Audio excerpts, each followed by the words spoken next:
So Jason, tell me a little bit about yourself as a coach. Yeah, so as a coach, the backstory is getting into health and wellness. And so my own journey and my own challenges in that regard was that I guess I was just on the verge of turning 40 years old. I'm 50 years old now. And I was having these heart palpitations, like heart attack symptoms. And I'm like, fuck, I don't know what's going on. I don't know what to do. I was pretty active, so I was doing a lot of sports. We talked about already, like I was into snowboarding, mountain biking, volleyball, basketball, doing all of these things. And so when I started having these heart attack symptoms, I'm like, I'm not sure what's going on. But then the answer was pretty obvious. It was staring me in the face every time I sat down to eat. I was on what I would call a seafood diet. I see it, I eat it. Anything, everything, right? Yeah. And I realized, okay, that's probably not serving me so well. So I didn't know what to do. I didn't know where to turn. Navigating the medical system in the US can be quite a challenge. I was looking for doctors, and the ones I was interested in working with, it was like a wait list of like 2 or 3 months. And I was like, oh, well, what if you need help now? I guess we don't need to go down that rabbit hole. But so needless to say, I took matters in my own hands. And without knowing much about health and wellness at the time, I heard about plant-based, vegan, vegetarian diets. So I did that for like 2 years, and it helped. It helped a little bit, right? But fast forward after those 2 years, and I was in part of a men's group, and the guy leading the men's group was like, hey, you're into all this health and wellness stuff, you should check out The Bulletproof Executive. So it's a podcast by a guy named Dave Asprey, which is the self-proclaimed father of biohacking. Okay. We can talk about what biohacking is a little later, but anyway, that sparked my interest in going deep down the rabbit hole of health and wellness.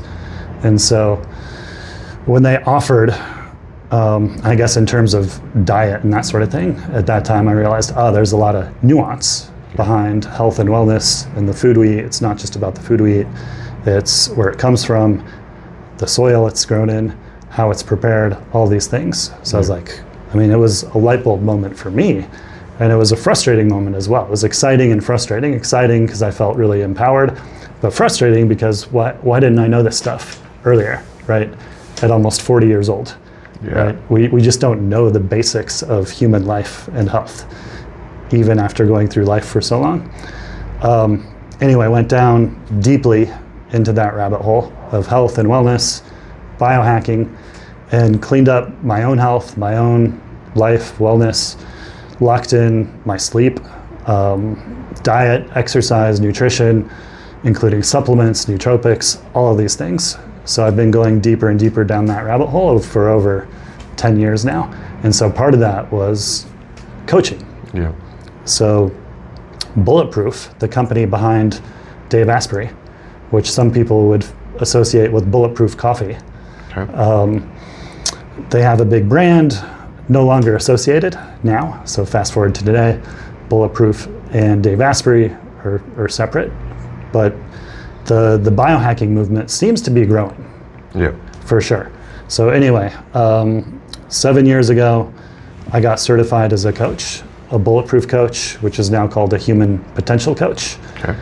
And got into coaching. So at the time, I took a job, I was in software at a software consultancy in the United States, developing apps for clients, and wasn't super excited about that. And so my interests and all my time and commitment turned to health and wellness about 8 years or so ago. And so I got certified as a coach. I took a job working at one of the first biohacking labs in the United States in Santa Monica, California, which was really interesting. But that was a short period of time. There were some problems with the company, so they didn't get launched and started right away. Yeah. But then I went full in on coaching. So coaching people in LA initially, and then coaching people online as well. And so the way, it's interesting because I was really into health and wellness. And so we thought, wow. So it was a cohort of like 150 people in this program. And so we thought we were going to learn all things about health and wellness, So like you and I could sit down and you could tell me some health issues and I'm like, great, here's the solution, right? But no, it doesn't quite work that way. So I got certified and trained as a coach first and foremost. So the surprising thing for me, and I think the other students, was day number 1. And for the first 8 weeks of the training, we did mindfulness meditation. And we're just kind of like, some of us are like, what? Like, this isn't what I signed up for, but I was into it. It was cool.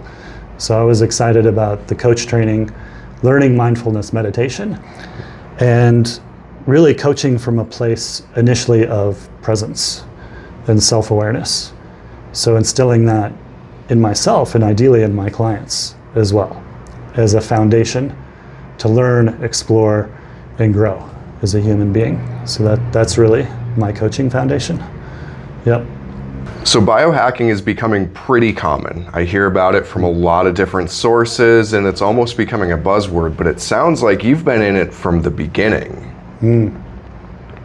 Yeah, I wouldn't say from the beginning, because the beginning, as far as I know, is probably the mid-2000s. Okay. So depending on your sources and who coined the term, but the modern term from Dave Asprey, like he claims it as his term, though I would probably say somebody else was probably using it before him. Yeah. But he's good at marketing. He's got an audience, whatever. So if we go with that, yeah, mid-2000s. Okay. So I jumped into it probably 5 to 10 years after it had gotten started. So yeah, but to say I've been doing it for quite a while. And so I've kind of seen the evolution. I think it's growing in momentum now, but it's kind of, I think, an off-putting term for some people. So the term hack and biohack, I think people associate that with technology or with shortcuts and doing things in a malicious way, like hacking computers, that sort of thing. So it's interesting to see the evolution and seeing kind of like the influencers keep moving it along. So I think, and for my purposes, I've actually reframed it for the workshops I do now here locally. So we get together once a month, and we used to do biohacking meetups and biohacking socials where we just get together and talk about all things health and wellness. So for me, it's been a bit of an exploration, just how to frame it in a different way. So my brand is Zen Strength. So now I call it simply Zen Strength Socials. Okay. And we get together and talk about health optimization and biohacking. Right? So just trying to be a little bit more inclusive, which so far with 2 of those under our belt, I would say it's going pretty well.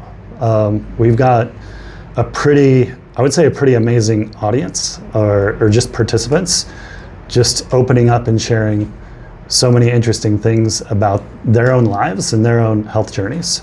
So you can think some of the challenges they face, and then in the biohacking, like some of the solutions, right?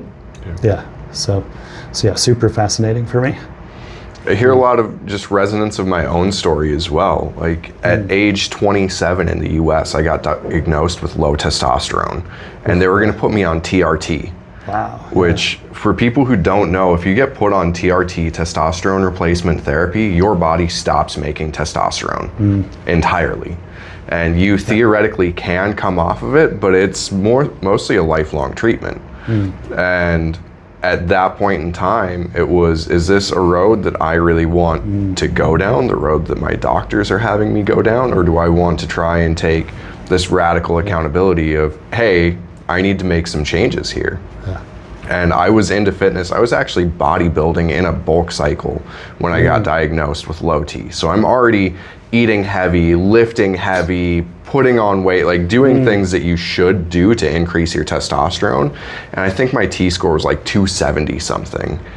And I should have been 600s.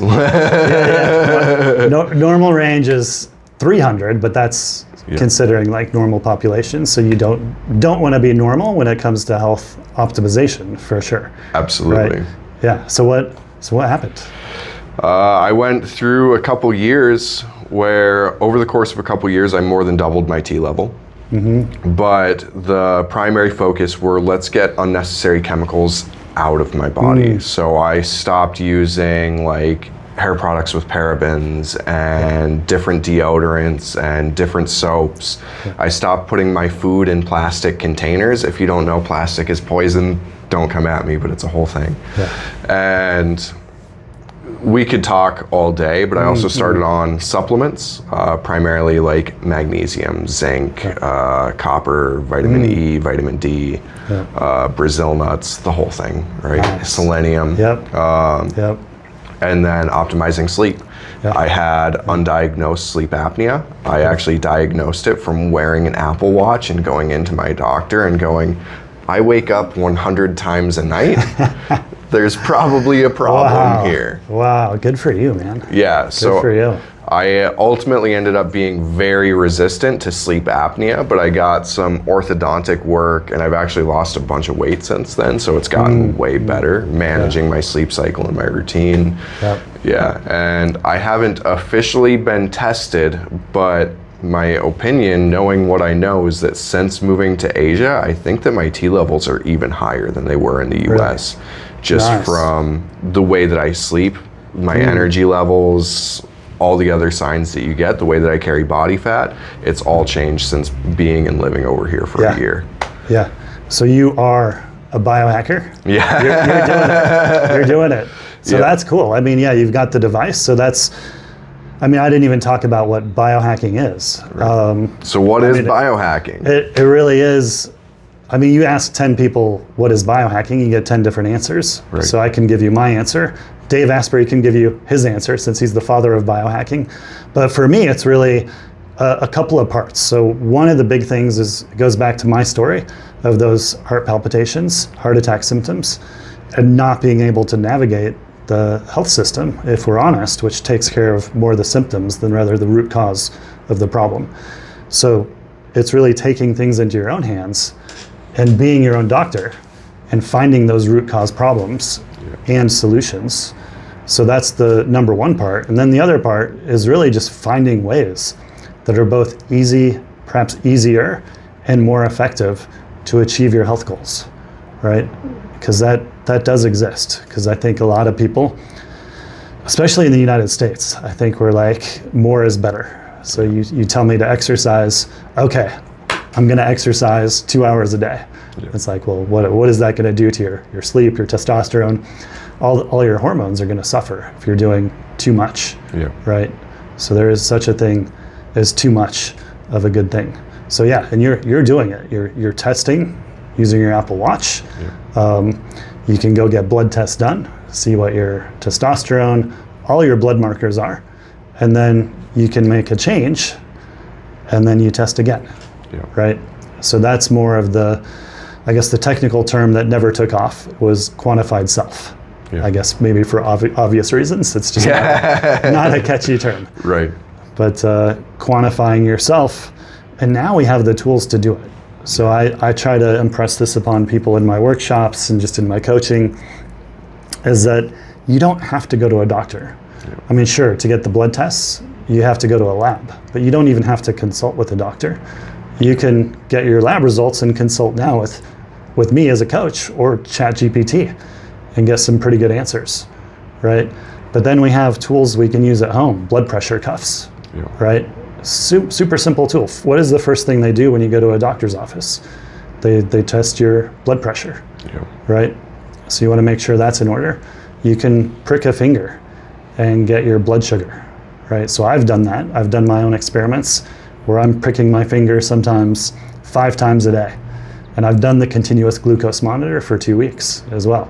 And so you can get some really interesting insights into especially how food affects your blood sugar. And knowing that, I actually went through a course to do diabetes coaching and learned that in the United States, about one out of every 2 people, 50% of people will get diabetes. That's insane. In their lifetime. Just insane. And so a lot of that has to do with food, but sleep and getting good sleep. That's a whole like rabbit hole we can go down. Right. Because it's not as simple as like, oh, I just need to sleep better, right? It's everything you do that leads up to sleep for a good night of sleep, which includes the foods you eat, and the timing of the foods you eat is a big one as well. So many things. But congrats to you for bringing up the T levels. Yeah, cool, man. Yeah, and just as a note on that, depending on where you're located, if you're in the US, there are blood service testing that you can get for pretty cheap and affordable without going to a doctor. If you're in Southeast Asia, why are you even complaining right now? Just go to a doctor. Like you can get, the doctor that I go to here in Chiang Mai sends out packages like every 4 months or like quarterly. They do a special where it's like, come do all this crazy amount of blood work for like 2,000 baht. Yeah. Can you say which one it is? Do you know? It's like, I don't know. We'll plug it in the comment section below, but it's like HMMC or something like that. Okay. Yeah. I mean, there's so many options because I've seen you can go to, I mean, what seem to be like just mom and pop clinics, and they have just like a check boxes on a piece of paper. You can just check off the tests you want. Yeah. Or the place I go to, they have a nice website. Yeah. They have packages, or I can just do a la carte. And so that's where I recommend people start, is do the package first, get as many tests as you can afford, and then just work on the things that you need to work on from there. So you only need to test a few things every 4 months or so. Yeah. I thought that it was really interesting that your coaching started with mindfulness. And really it comes into self-management. So much of coaching, no matter the direction that you're coming from, is about being able to actually listen to the person in front of you. We use a lot of different modalities, and for you there's more statistics involved, but it all fundamentally comes down to your ability to listen and hold space for the other person. Yeah. So you've mentioned a few times that you do a lot of workshops. What are the workshops that you do these days? Yeah, so starting with the latest one that is probably the most popular is my sleep masterclass. Okay. So just saying sleep masterclass, I think grabs some people's attention. People know what that is. Yeah, it's pretty obvious. And a lot of people have trouble sleeping.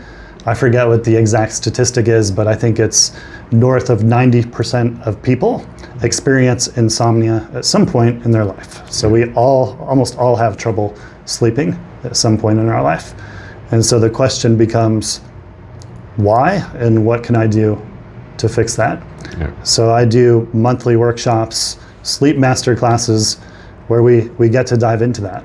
And so I talk about, and I can give away just the foundation. So, I mean, I'm into health, wellness, health optimization, but like I told you earlier, my first focus is nature. So a nature first approach to biohacking and health optimization. And so what that means and how that plays out is, I mentioned mindfulness meditation. For me, eventually that evolved into a breathwork practice. Okay. And just realizing the importance and the profound impact, something as simple as, I can see you're changing your breath as I talk about it now, right? Because a lot of us know that we can simply change our breath, and it changes our biology and our psychology. Yeah. And breath is super interesting. It's part of the autonomic nervous system, meaning that if we don't think about breathing, we just breathe. Right. But then we can think about it and control our breath for some kind of output.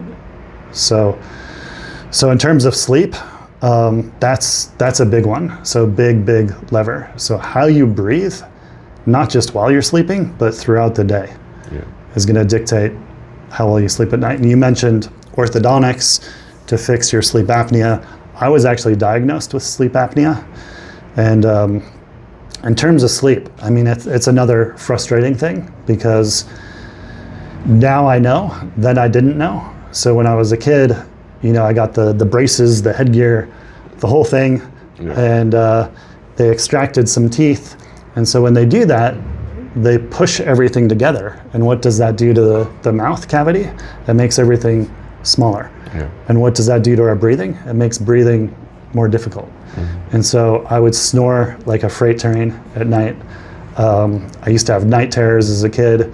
And so it's no wonder I tested positive for sleep apnea. And that was not long ago that I tested positive.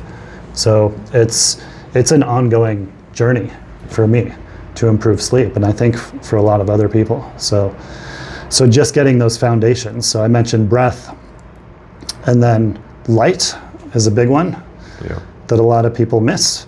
So right now we're getting these bright lights. I have no idea how bright these are, but probably enough Very. to wake us up. Good thing it is daytime, right? So that's a good thing, right?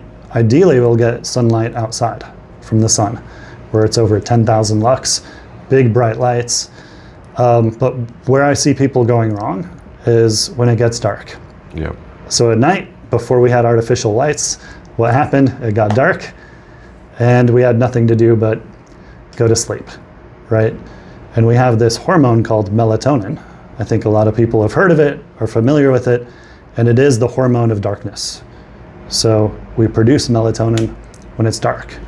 And so if we don't get enough darkness, we don't get enough melatonin to help us sleep. Yeah.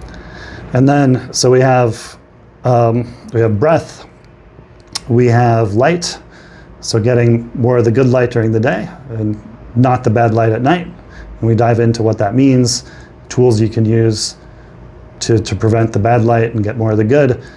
And then food timing is a big one. So, and a lot of people do like fasting or intermittent fasting. For me, it's just as simple now, because I've taught classes on fasting where we do intermittent fasting. I've done multiple day fasts, 5 days of water fasting.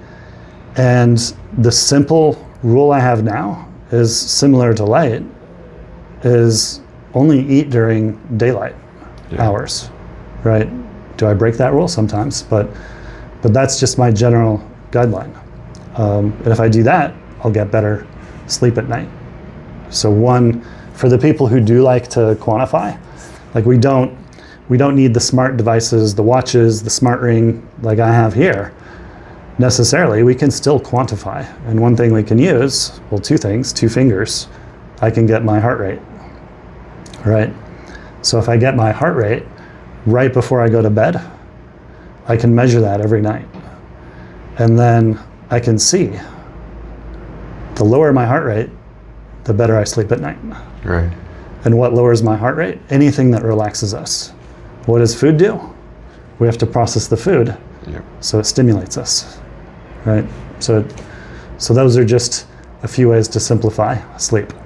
But yeah, so that's one workshop, sleep masterclass. I mentioned the Zen Strength Social, where we talk about all things health and wellness. And then I do ice bath experiences, where we do breath work, ice bath, and if we have a sauna, we do sauna as well. Yeah. So people are going into complete darkness for up to 5 or even 7 days at a time. Mm-hmm. Tell me what that does to your brain chemistry. So yeah, I have not experienced it for myself, but a good friend of mine just did one in the United States. Okay. And conveniently, there is one just outside of Chiang Mai that we can go to. And I know some people have done that one as well. But yeah, so what does it do? It changes your hormones for sure. So thinking what I talked about, sleep, and to get the best night of sleep, we need to dial in our hormones. So we need that right balance of light and darkness. Yeah. So when you take away the light, wow, you don't get that hormonal balance. So there's part of that. I mean, we can look at that, what it does to the hormones, what it does to the brain waves. So we can think as well that we have certain brain waves, certain states that we're in. So right now, you and I are in high beta, very alert, very aware. If we want to, so during my breathwork practices, my workshops, we'll lay down, we'll close our eyes, which gets us more closer to like an alpha meditative brainwave state. And then if we go deeper into the breathwork, we can even go into a theta dreamlike state. And so this is where people are going in the dark rooms, is they're going into that theta dreamlike state. They'll start sleeping more, because I've talked to people who do it. They get bored, they don't know what to do, they don't know what time it is. Actually, they do know what time it is because a lot of times they serve food. And so even though you don't have a clock, you know, based on when they serve the food, more or less what time it is. But yeah, you spend more time in theta dreamlike state. And so there can be some huge benefits to that, which is basically what I do in my deep dive breathwork sessions. So you can get some of these benefits without doing a week in a dark room. I can take you into it in as little as 15 minutes doing breathwork. And so yeah, you'll get more of these theta brainwaves. Breathwork is different in that it does change the blood flow and the chemistry in the body in a different way. Yeah. But the dark rooms, yeah, you get to a point where you start, it's harder to distinguish reality, let's say, right? Dream and wake states, right? And so it just sets up this environment similar to breathwork for deep healing. So getting past limiting beliefs, trapped emotions and traumas. And so we do that in breathwork, and I haven't done it, but I imagine you get that as well in the dark rooms in a different way, let's say. So it's a different path. And so in terms of biohacking, this is probably one of the reasons I haven't done a dark room, is I'm like, well, do I want to spend a week in a dark room, or do I want to do 15 minutes to an hour and a half of breath work? Well, the answer is pretty obvious for me. So not that I'm opposed to it, but yeah, it is super interesting what happens. Yeah. Yeah, absolutely. Being able to detox from the artificial light and allow your body to be flooded with that melatonin, then I don't remember what day it is, but after a certain number of days, your brain floods your body with DMT as well. Just that dream particle goes crazy. Yeah. I'm afraid of the dark. I'm not going. Yeah, so my friend who did it, he did it, I think, for 4 days. Yeah. And he said it wasn't quite enough to get that Yeah, I think that it's like 5 to 7. psychedelic experience. But yeah, then there's the shortcut, since I mentioned it, psychedelic experience. You can just take psychedelic drugs and get there pretty quickly. Yeah. Right? Yeah. It all depends on what you're comfortable with as a person and directions that you're willing to go. I didn't realize that there was a dark room so close to Chiang Mai. I knew that there was one on like Samui or Koh Phangan. But Yeah, you can do it here. I talked to a guy who took a girlfriend with him, which just blows my mind. But I mean, that's a bold move. I think they'd been dating for a short period of time and then went in a dark room for like 7 days or 10 days. I'm like, wow, okay, bro, that's intense. That's intense. And I'm like, you're still together? He's like, yeah, cool. Good for you. Come out on the other side of that having a whole different experience, I'm sure. Yeah, for sure. So you're talking about ice baths. What's the biggest mental barrier that people face before their first ice bath? Yeah, so the biggest mental barrier that any individual faces before an ice bath, I don't know.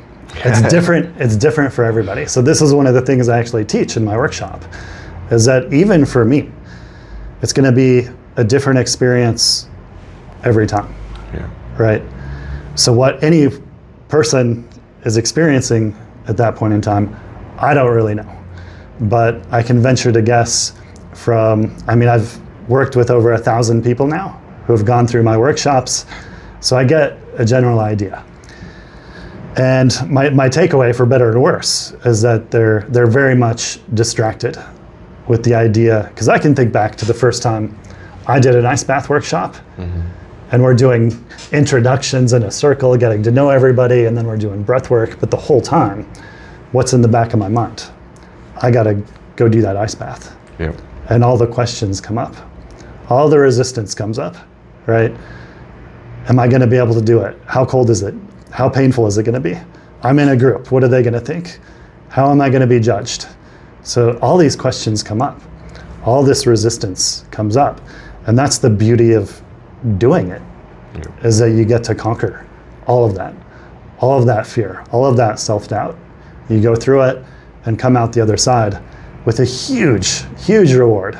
I kind of jokingly say in my workshops, you do 3 things. 1, you do breath work to prepare for the ice bath. 2, you do the ice bath. And 3, you feel amazing, guaranteed, or you have to try it again.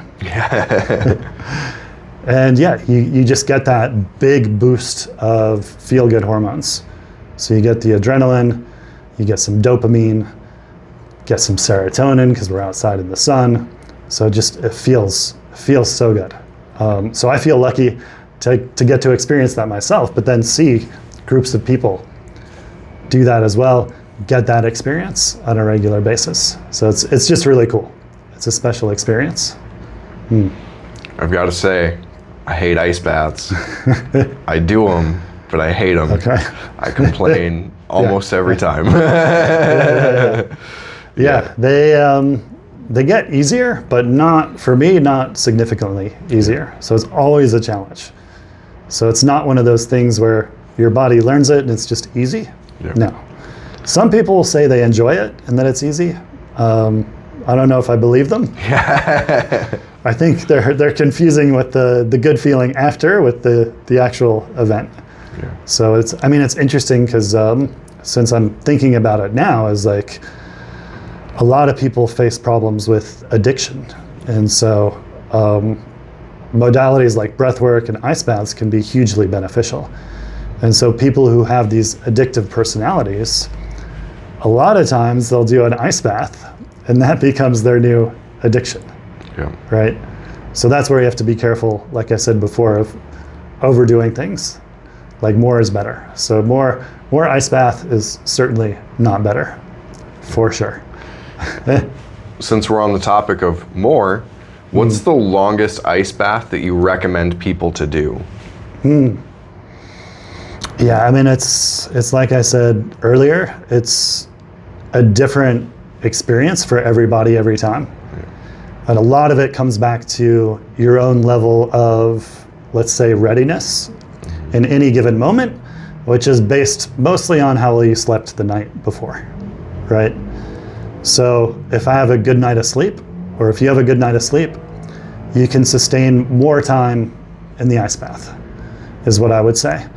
So just a general rule of thumb that seems to work pretty well, that I tell people and offer them, if you want a challenge in the ice bath, you can try to do 1 minute for every degree Celsius, right? Because we have these variables. So it's not just how much time you did in the ice bath, no. Yeah. It depends on how much of your body is exposed to that cold, right? Am I up to here? Or is it just my legs or feet in the water? And the temperature, is it 0 degrees? Is it 10 degrees? That'll make a difference. And then your own tolerance, which I talked about already. So just your own readiness at any given time. But if I like to do 10 degree ice bath, 10 minutes. Feels pretty good for me. Yep. And sure, we'll get down to like almost 0 degrees sometimes. And it's much more challenging, no doubt about it. So I tell people, the types of cold exposure you do, it just depends on what you want to get out of it. So there are the benefits. So the big benefit I mentioned that I like to get out of it is a big boost of energy. So we get a boost of adrenaline after an ice bath that can last up to 2 hours, which is pretty nice. On top of that, dopamine for mood and motivation. So for me, that's a nice boost. Sometimes after an ice bath, I do my workout. So do some exercise. For others, they want to recover from exercise, right? Yep. And that's fine too, right? So that would change how you do the ice bath. And I can talk about it. There are no definitive studies around this, for sure. There are too many variables, but we have some general ideas of what works best. Yeah. Yeah. Personally, I typically do an ice bath more for recovery, doing them on a day when I'm very sore, and it works wonders. It does help. Yeah. I complain the whole time. Yeah, it's great for chronic pain. Yeah. Because guaranteed, that pain will go away at least while you're in the ice bath. Yeah. And then for a lot of people that persists for a long time. Yeah. And then side note, I like to push the breath work, because to me, it's kind of like the breath work and the workshops is kind of like eating your vegetables. Right. It's like, okay, I guess it's good for me, but it's not sexy and exciting like an ice bath. But it is way, way more important, I would say. So I teach different types of breath work. There's just like everyday breath work, the everyday Zen, I call it, how we should be breathing more or less all the time, just to come back to a nice balance and homeostasis. So if we're stressed or energized, we do our everyday Zen, it brings us back to that balance. If we're down, depressed, low energy, we can do it and bring back up to a nice balance and homeostasis. Yeah. So that's one, but then there's the more energizing breath work as well that I talked about in terms of like the dark room, changing our state of mind. Right. And so I led one client through that. She used to play collegiate Division I volleyball, and now later on in life experiences some challenges. And after 1 hour of what I call my Zen mindset reset breath work, after an hour, she came out of it and she's like, whoa, my back pain is gone. She had suffered chronic back pain for years, and it just disappeared. So yeah, just testament to the power of healing from breath work, and giving breath work, I guess, a bit of a boost, even though the ice baths are sexy and fun and popular. Yeah. Yeah, and I mean, if you guys haven't done somatic breath work before, where you're really getting into those deep releases, try it. Yeah. It's genuinely been a really helpful tool for me. As somebody who's had a lot of emotional blockages in myself, getting into somatic breath work was how I learned to hold space for a lot of my own emotions. It was, you go into this state where you have that emotional release and that cathartic release, the thinking brain turns off and it's just there, right? And being able to use that as a tool that I now have just kind of in my tool basket of like, hey, I know I've got some big things coming up, but I don't seem to be able to process them. What's going on? I can sit down, have a breathwork session with myself, and really get into some of that. So you mentioned that you have this breath work for just returning to stasis, whether you're on the high end or on the low end. You just want to give a 1 minute run through of what that is? Yeah, you want to do it? Sweet. Let's do it. So, so I have my own term. I mentioned this is your everyday Zen breath work, and I call it everyday Zen because it's more or less how we should be breathing all the time, every minute of every hour of every day.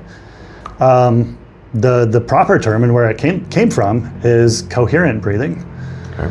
And this came about from an institute, it's called the HeartMath Institute. They've been studying breath and the effects of breath work for decades now. And so that is a powerful tool to change what we call our state of coherence. So some of the things I alluded to earlier, and this is the state of coherence between our heart and our brain, and they actually measure this. So we can measure brain waves, right? And see when we get into this nice state of coherence. And the one easiest, biggest lever to do that is the breath work. And so I like to keep it super simple. And so we breathe in for a count of 5 and out for a count of 5. Okay. In through the nose, out through the nose, mouth is closed. So keep the mouth closed because that's a more natural, more relaxing breath. We get, we have a nice filter. We warm the air when it comes through the nose, and we actually get more nitric oxide, which is good for energy when we breathe through our nose. Okay. Yep. So we can do that now. Let's do it. So go ahead and breathe in through the nose. 2, 3, 4, 5, and out. 2, 3, 4, 5. So you can keep going with those coherent breaths. And so just as a test, you can put a finger right below your nose, and you should barely perceive and barely feel the air passing through your finger. So these are nice, light, efficient breaths. So I encourage people whenever they think about it, Yeah. for whatever reason, if you're stressed or depressed, you can just come back to that coherent breath. Super, super simple. Just to remember 5. 5 seconds in, 5 seconds out. Yep. I think it's really interesting this is coming up. I actually took some breathwork classes with a different Zen guy who comes in after you. Oh, cool. And a phrase that he taught me was, you can't wash blood with blood, and you can't calm the mind with the mind. You have to calm the mind with the body. Right. And that's where especially breathing techniques like this really come in. If someone feels stuck in life, how can breath work or cold exposure help them change? Wow, okay. So my mind goes to a lot of different thoughts. I mean, like mechanisms of actions, but yeah, if you're stuck in life, super interesting, because I came across recently somebody who I guess you could probably say is quite stuck in life. A lot of issues going on, and wasn't sure what to do or how to deal with them. And I actually, while we were talking, I got her to do the Everyday Zen coherent breathing, and she was on board for that. That one tool really helped her out already. But then she committed to doing one of my ice bath workshops. And I was like, wow, okay. I mean, this is, I guess without saying exactly like what's going on with this person, I mean, it was actually like, I'm like, I don't really want to coach this person. It's like beyond like what I want to get into. Right. Right. So that level of challenge, of seriousness. So I was actually skeptical. I was like, I signed her up for my workshop thinking, maybe she won't come. She did. And she did it. And she did amazing. I mean, so impressed. So someone like that who's so caught up in their thoughts, it's such a powerful tool to, in a way, just force you out of it. Yeah. Right? If only for, we do it for 3 minutes. So if only for 3 minutes, that can be a super powerful tool just to get you out of that, I guess, hamster wheel of being stuck, of thinking. And so we tend to just persist in these problems that are going on in our lives. And we just run that loop. Yeah. And so anything we can do to break out of that. So I think she would be challenged to do the deep Zen mindset reset breath work. But something like an ice bath, she did. Yeah. So that's where it's kind of like the question forces me to realize that we have to meet people where they are, right? It's not as simple as just saying, hey, do breath work and you'll get better. Do an ice bath or you'll get better. For some people, that's just a no-go already. Right. Especially the ice bath. Yeah. For most normal people, they're like, nah, I'm good. Like, I don't need to freeze in an ice bath. Too uncomfortable, too painful. Yeah. Yeah. It really speaks to the level of radical accountability and self-empowerment.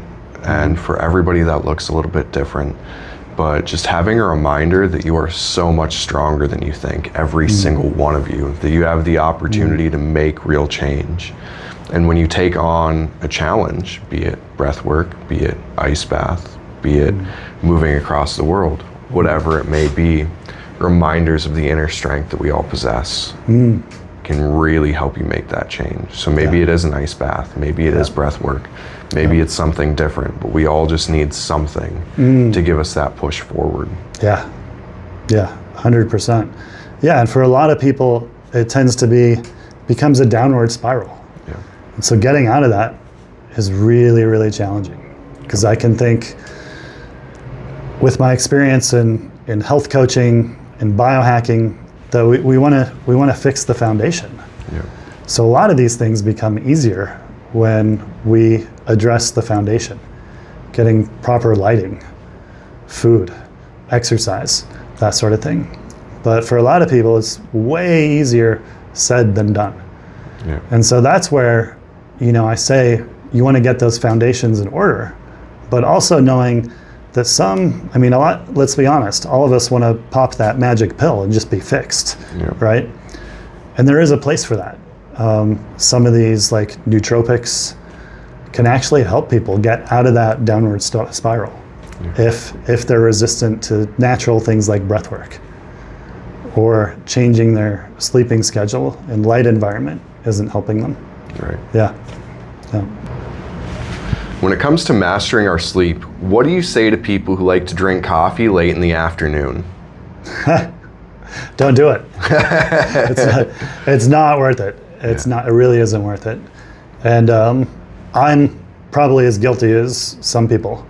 Not quite as guilty, but I know. Even knowing what it does to me, every once in a while, I'll grab a coffee in the afternoon, knowing that I'm going to pay the price. So I think that's what I need to instill in people. And there are these people who say, doesn't affect me, don't notice, but it is affecting you. If we did measure things like, the amount of caffeine in your system, so the half-life of caffeine, I believe, is like 8 hours. Yep. So if you have a coffee at noon, at 8 p.m., you still have half that coffee in your system, right? So it is still affecting you, and it's delaying sleep. So yeah, for people who drink coffee later, if you want more energy during the day, if you want to sleep better at night, if you want to be more productive, if you want to enjoy life more, then don't do it. Just don't do it. Yeah, it's interesting to me because a friend was visiting from out of town. We went to a cafe on Sunday in the afternoon. We have all these beautiful cafe options here in Chiang Mai, and it's tempting, right? He gets his espresso at 3 or 4 p.m. I'm not going to say anything, right? But I'm not going to do that. There's no way. And it's interesting to me because it's almost like we need better education, like to train the baristas to be like, are you sure? But hey, that breaks their business model, so it's never going to happen. Yeah. This is coming up right now because my rule for my cutoff is 3 p.m. I can have coffee before 3, but after 3, yesterday I ended up taking a nap in the basement of a co-working space. At about 3, I woke up at 4 and I had a meeting at 6 that I needed to be awake and alert for, and I was just dragging ass. So I went out, I got that latte, which I finished at 5 p.m. Last night, 1 a.m., I'm wide awake, tossing and turning, so I didn't sleep great today. And I knew what I was doing at the time. It's not something that I make a habit of, but it's something that can really sneak up on a person. It feels good. Coffee, it's a good mood booster, motivation booster. And so what's interesting to me as well about coffee is that, if we're honest, it doesn't taste good. I don't think I don't think so. Like people, we get into coffee, and the reason behind it is that association we make to that good feeling, right? And so, and you can take that further. If you want to make a good impression on somebody, take them to drink coffee, and now they'll associate that good feeling with you as well. But in terms of stimulants, being in the biohacking field, I like to play around with different stimulants. So I would say your number one natural stimulant is just breath and doing breath work. So that's a good natural way to get a natural high that's not going to destroy your sleep. But I like to play around with caffeine, of course. That's an easy one. But then others. I take like nootropics. One is modafinil. So I'm a lightweight, super sensitive to stimulants. So I have to do mini or micro doses for a lot of this stuff. So even like a full coffee, I have a coffee sitting over there. If I were to drink that before this interview, I'd be stuttering and tripping over my words because it would just be too much stimulation for me. Other stimulants, I actually have a clean nicotine gum. Do not advocate smoking, but I think clean nicotine is a nice alternative for a boost. And my hope was that, I can have a little bit of nicotine in the afternoon and it's not going to wreck my sleep. And unfortunately, since I track these things, I was wrong. So the half-life of nicotine, I don't remember what it is, but it's less than coffee. Yeah. But there still is a cost in a half-life.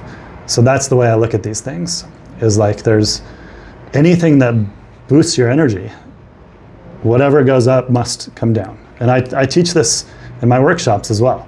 So people get that huge energy boost from doing an ice bath that can last for up to 2 hours, but what's going to happen later on? So I've heard people complain, like, I stopped doing ice baths because I'd get too tired later in the day. Yeah. And I'm like, well, just spend less time in the ice bath, right? Because you're overdoing it. Or take a nap. But what I recommend against is grabbing for that coffee in the afternoon. So if you need to rest. Just take a break. Yeah. Big supporter of taking naps. At 32 years old, I take a nap most days. I have most of my life. Just for me and the way that my sleep cycle operates, I function way better if I can get even a 15, 20-minute nap in. Yeah. About what time? Typically like 2 p.m. is the sweet spot, honestly. Yeah, if I can get one at like 2 to 3, that's really... Yeah, if I remember right, I think the studies show the ideal, if you're gonna nap, I don't nap usually, but the ideal time would be about 7 hours after you wake up. Okay, yeah. But that's also assuming a normal sleep-wake cycle. So, and I typically wake up somewhere between 7 and 8, so I would say that I'm kind of right in that threshold of a time frame. Yeah. Cool. Yeah, with my sleep issues I sleep more than the average person. I need about 9 hours a night plus a nap. Yeah. And that's just where I function best. And I've done lots of exploration with it. That's just where I land. So when I was in oil working 16 hours a day and getting 6 or 7 hours of sleep a night when I was lucky, that didn't math out. Sometimes I would do that for 6 weeks straight. Yeah. Wow. There's no wonder that I smoked a pack of cigarettes and drank 3 energy drinks a day and did all the. I wasn't always as healthy as I am now, is what I'm trying to say. Yeah. Well, we live and learn. Yeah. Because I see people like teenagers or in their 20s already in the health movement and doing all the healthy things. And I'm like, man, I wish. I wish I would have learned, not just learned, because learning isn't just like telling people and informing them. It's actually taking up the practice and doing it. Yeah. And so, if I would have started earlier, I'd be way ahead of the game now. Yeah. You know, so the earlier you can start the healthy practices, the better off you'll be, no doubt. Absolutely, man. And like you said, it's about learning and actually implementing, right? Information without integration is simply entertainment. So you have to learn the things, and you actually have to put the systems in place and make the real changes. So true. So how does mastering your breath help you master your life? Well, if I didn't answer that already, how does it help master your life? I guess that brings it into the question, well, what does that really mean to master your life? So I guess my answer to that would be that, sure, like our breath actually, it dictates our own mood, motivation, energy levels to a certain extent, right? Yeah. So we can actually change our breath to change that, right? And so if we can become a master of our breath, and not to say that we need to be controlling our breath 24/7, no. We want to control it so we can think of it as like exercise, right? So when we're controlling our breath, we're doing the exercises, we're putting in the repetitions to train our body, right? And I can give you an example of where this goes wrong. Is a lot of people with, I think, yogic deep breathing start to think, well, that's the way to breathe all the time. And so they start doing it. They start breathing deeply all the time. And that does more harm than good. Breathing deeply all the time. So they're actually doing more harm, not breathing efficiently, right?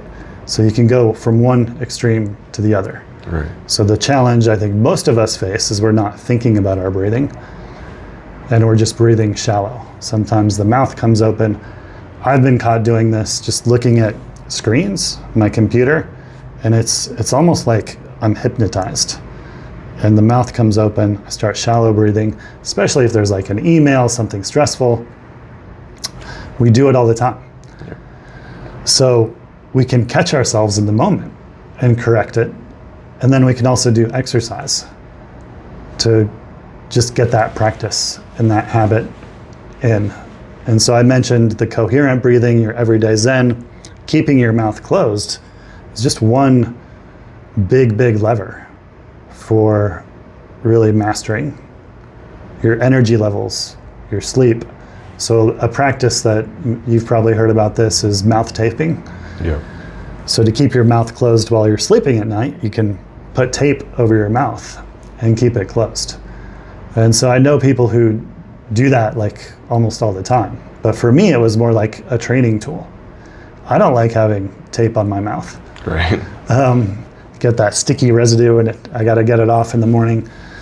So I use it as a tool whenever necessary, right? So I'll wake up and have like drool coming down, and I'm like, okay, like obviously my mouth was open, maybe I should start doing some taping again, right?